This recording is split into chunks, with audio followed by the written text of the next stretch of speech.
Pharmacologic management of diabetes mellitus. Insulin management.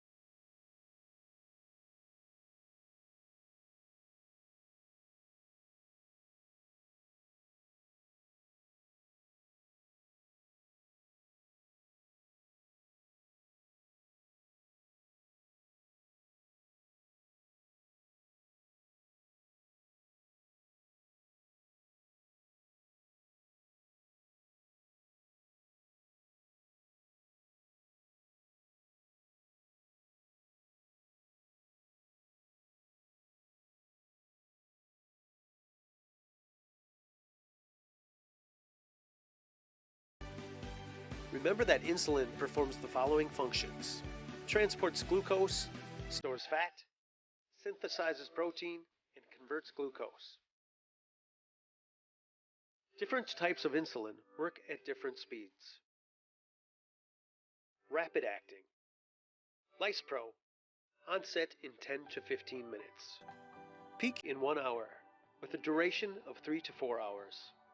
Aspart, onset in 10 to 15 minutes, peak in 40 to 50 minutes, with a duration of 4 to 6 hours. Short acting. Regular, Novolin R, and Humulin R. Onset in 1/2 to 1 hour, peak in 2 to 4 hours, with a duration of 6 to 8 hours. Simlin, onset in 30 to 90 minutes, peak in 5 to 10 hours, with a duration of 12 to 16 hours.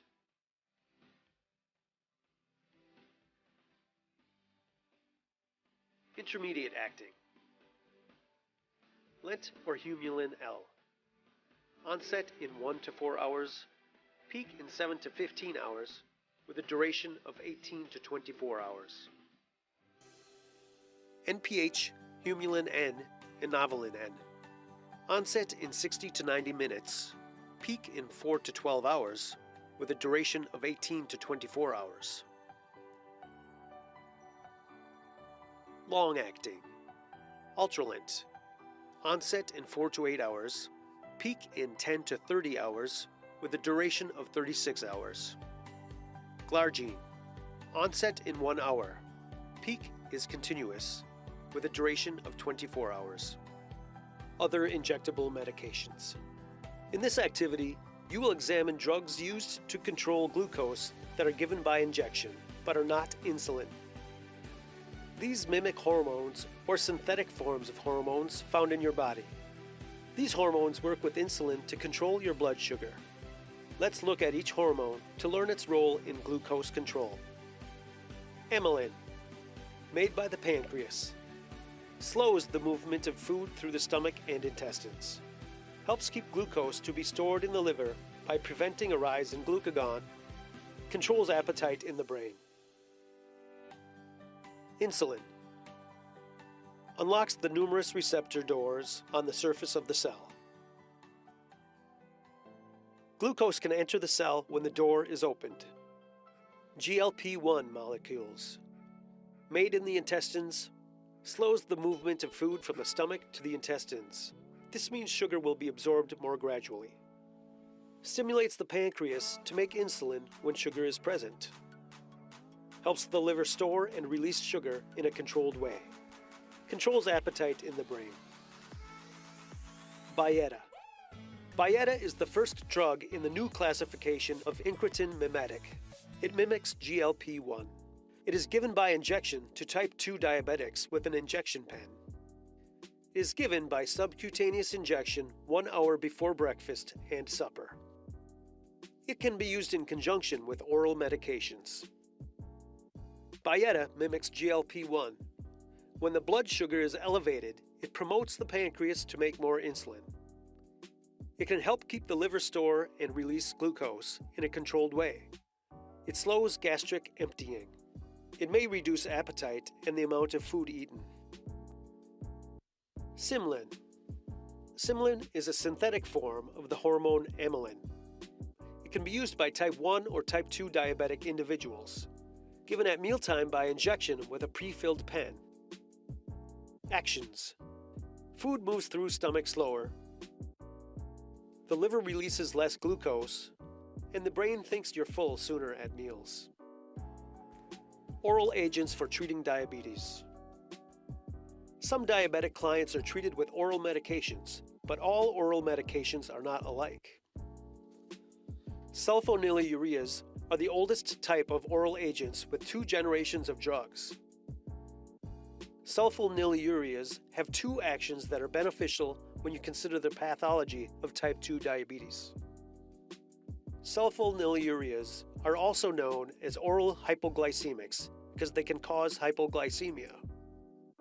Sulfonylureas perform the following 2 actions. They stimulate the release of insulin from the pancreas. They increase the sensitivity to insulin at receptor sites.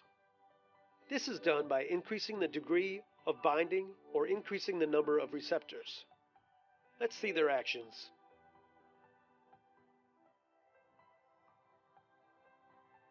There are many sulfonylureas.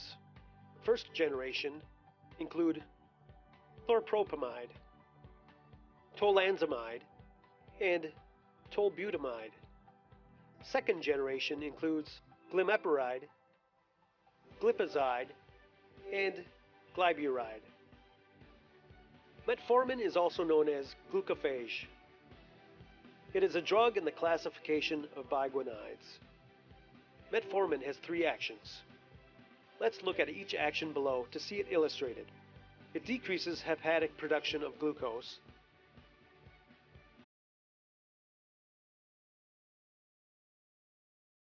It decreases intestinal absorption of glucose.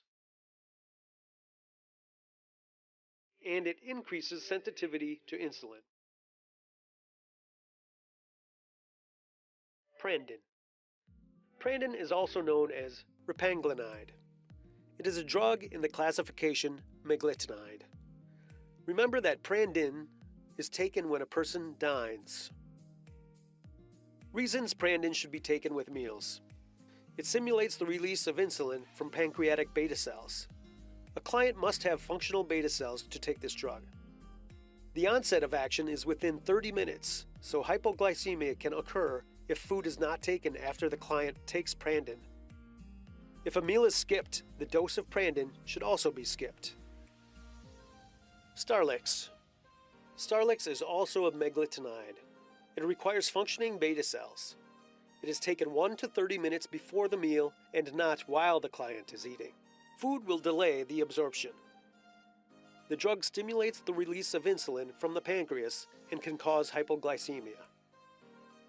If a meal is skipped, the dose of Prandin should also be skipped. Thiazolidinediones. 2 drugs that have a brand name beginning with an A belong to this class: Avandia and Actos. There is another anti-diabetic agent that starts with an A that does not belong to this class: Amaryl. It is a sulfonylurea. Hint: note that both Amaryl and sulfonylurea have a YL in them. The A drug with the YL does not belong in the thiazolidinediones class. Actos and Avandia enhance insulin action at the receptor sites in muscle and fat tissue without increasing insulin secretion. Because insulin secretion is not stimulated, these drugs work without causing hypoglycemia. The most significant but rare side effect of these drugs is liver damage. Liver function studies should be done regularly. Alpha-glucosidases. The 2 alpha-glucosidases are Precose and Glyset. These drugs slow the digestion and absorption of carbohydrates within the intestine. They do this by inhibiting enzymes in the intestinal tract, which delays the digestion of the carbohydrates. The prolonged digestion time leads to a lower postprandial blood glucose level. Dpp-4 Inhibitor. Junuvia is the only drug in a new classification of oral antidiabetic medication. It works by preventing the breakdown of a naturally occurring compound in the body, GLP-1. Normally, GLP-1 reduces blood glucose levels in the body, but is broken down very quickly so it does not work well when injected as a drug itself. GLP-1 has several actions that can lower blood sugar, including stimulating insulin production. Because Januvia interferes with the process that breaks down GLP-1, it allows the GLP-1 to remain active in the body longer. GLP-1 is one of the potent stimulators of insulin release. The more available, the more insulin is available. You can learn more about GLP-1 in the injectable medications section. Dpp-4 Inhibitor. Basically, Januvia allows naturally occurring substances to work longer. This results in increased insulin synthesis and release, allowing for better uptake of glucose by peripheral tissues. Decreased glucagon, resulting in decreased glucose production by the liver. After food ingestion, incretin hormones are released into the intestine as a result of glucose stimulation. Januvia inhibits DPP-4 enzymes, maintaining levels of active incretins.